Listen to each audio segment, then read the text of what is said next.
The environment that you are a part of plays a major role in actually developing your language skills. Believe me, language skills is not a very difficult job or a task. I mean, just understand, how did you learn Telugu or Tamil or Marathi or, any other language? Nobody actually put you under the gunpoint to learn that language. It happened in a subtle way. How did this happen? Because you were listening so much, it was there in your surroundings that you grabbed, all the words and the vocab and the grammar, right? You were not attending the grammar classes of the language that you are an expert in, or Hindi for that matter.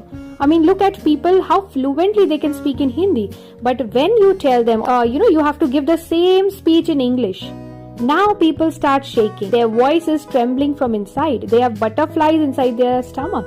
Because now the same matter, the same content, but it has to be delivered in English. And this happens because for a simple reason, you are not used to it. So what you are going to do? You have trained your mind to think in a particular language. Now that language could be any language which is your native language. It could be Hindi, Marathi, Tamil, Gujarati, anything. When you have to speak, first your mind thinks in that native language. So the thought process takes place in your native language, and then your mind takes some time to translate it into English. First, you will think in Hindi.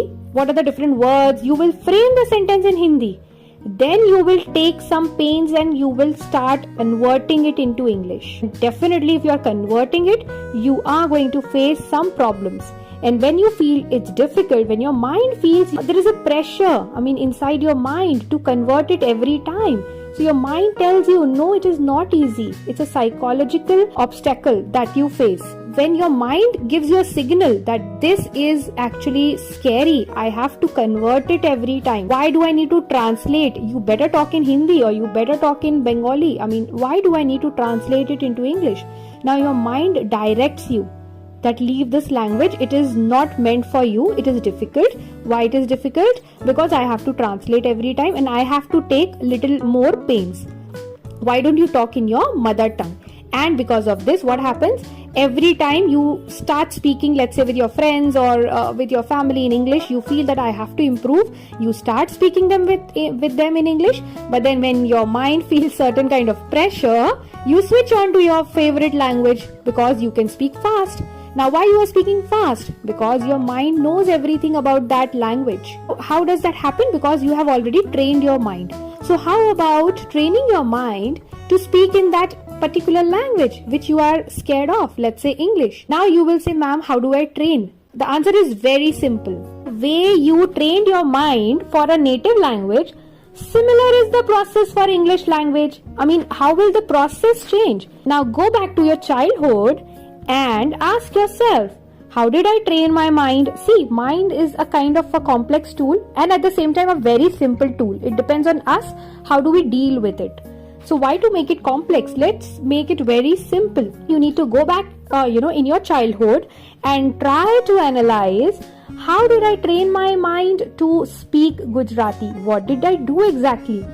Then you will remember, I didn't do anything. When I was a kid, when I was a toddler, my parents used to, or my grandfather or grandmother used to talk with me in Gujarati, and they used to show you, through certain pictures or visuals, certain things. And then you understood, okay, this word is for this particular thing. Let's say Hindi is spoken in your house. Every time when people were saying the word pani, so you understood, okay, this is called pani. Now, when you have grown up and you heard, or probably you read in your textbook that this is called water. Now your mind has registered a new word for the same commodity, same item. Okay, now that's the same thing. The taste is not going to change. Either you called it a pani or a water or a jal or any other word in any other language, you are training your mind as per the different words for the same element. How does this happen? This happens automatically. I do not sit, with my kid, or nobody sits with their kids to actually train them on words. It happens on an everyday basis. Now kids know what is food, what is water, what is banana, what is an apple. How do they know? Because the picture is shown to them in school that this is a red shaped fruit and this is an apple. Now they know that this is an apple. Now if you tell them an apple, they will learn an apple. If you tell them some word for the same fruit apple in, let's say, other language, they will learn that. So they don't have attached words to any object. It's we who are attaching, right? Now how can you apply this for learning English? Very simple. You have to listen to all those new words. You have to watch visuals related to English language. When you see the gestures, you come to know, okay, this gesture is related to this sentence in English. Similarly, for English, you again need to create the same environment for you. Now you have to actually create it artificially.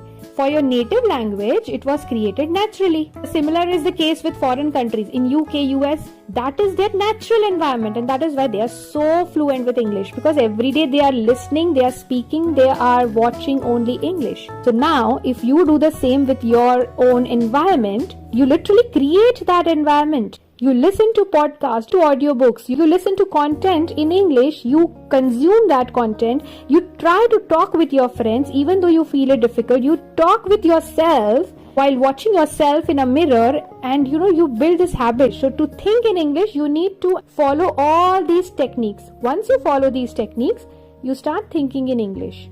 And you know what? The funniest part of our brain, I don't know how many of you actually have noticed this thing. Our brain never understands the words as it is. Our brain interprets information only based upon the visuals or the pictures, images. I can just quickly give you a demo for this. So I want all of you to close your eyes for a moment. Close your eyes and imagine a red apple. Think about red apple. Also, think about a chocolate, whichever you like the most. Your favorite chocolate. So close your eyes, think about chocolate and a red apple. Done? Now open your eyes. You tell me, when I said red apple and you closed your eyes, could you see REDAPPLE, or could you actually see the image of a red apple? What did you see? And when I said a chocolate, could you see CHOCOLATE, or the actual 5-star or Dairy Milk or whatever you love to eat? What did you see? The actual image or CHOCLATE? Image, right? I hope you got the point that I'm trying to make. Your brain was visualizing the image. Neither it was visualizing in Hindi if you write a chocolate or a red apple ka spelling, nor it was visualizing it in English, nor in French, nor in Japanese. You don't visualize the spelling. You visualize the image or the visual, which means that our brain first interprets that, and after that, if I ask you the spelling, even your brain will tell me that. So how does the information get stored in your brain? First, the image is stored. Since childhood, we are looking at so many images. Okay, when a child is born, the child registers the pictures of, the face of father, mother. So when the child grows like 1 month or 2 months, when the father comes home back from office, the child starts smiling. Why? Because the brain has registered that this image or this person, is close to me or he loves me. Now, child doesn't know what is meant by father, what is FATHER, right? What is the relation? But that image is registered in the child's brain. Similarly, mother, father, sister, friends, all of these, these are the first faces that we register in our mind. After that, when you go to visit places, if I'll say about Taj Mahal, your mind will immediately tell you how does Taj Mahal look like. After that, it will come into your mind, TAJMAHAL. The point is, it's all about visuals. The more you want to improve your English, one basic exercise what you can do is just look around yourself at any point of time, and whatever things you see, try to first tell yourself those words in English. So right now, if I can see that there is a mirror, what I have to do, I have to develop this habit of telling my brain that this is a mirror. And if I'll tell my brain this is an aina, so obviously this will register more. If I can say a door right now, I have to tell my brain this is a door, DOOR, door, and not darwaza.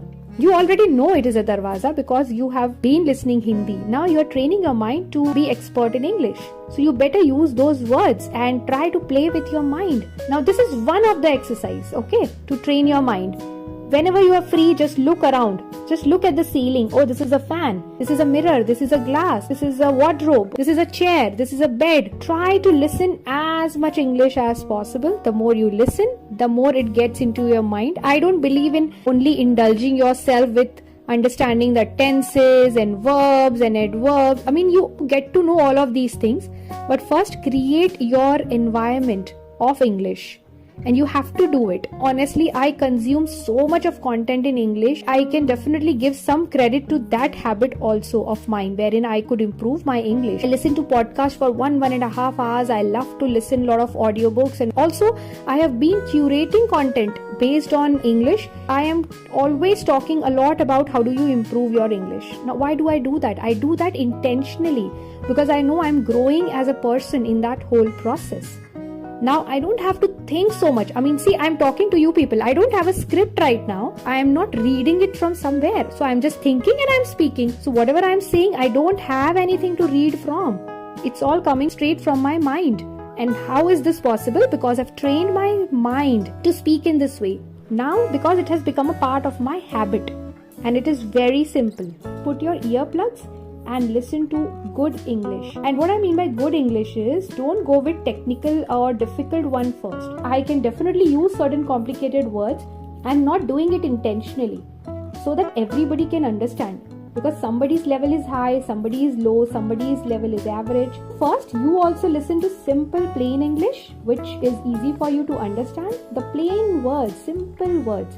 After that, you go to next levels. And when you are done with the basics, you can even try the complicated kind of, English. For example, Shashi Tharoor's English, why he is famous. I mean, everybody talks about the kind of, words that he chooses. You have to have a dictionary always to refer when he is speaking. So I hope this whole concept is pretty clear to you. How does our brain think and what is the psychology of our mind?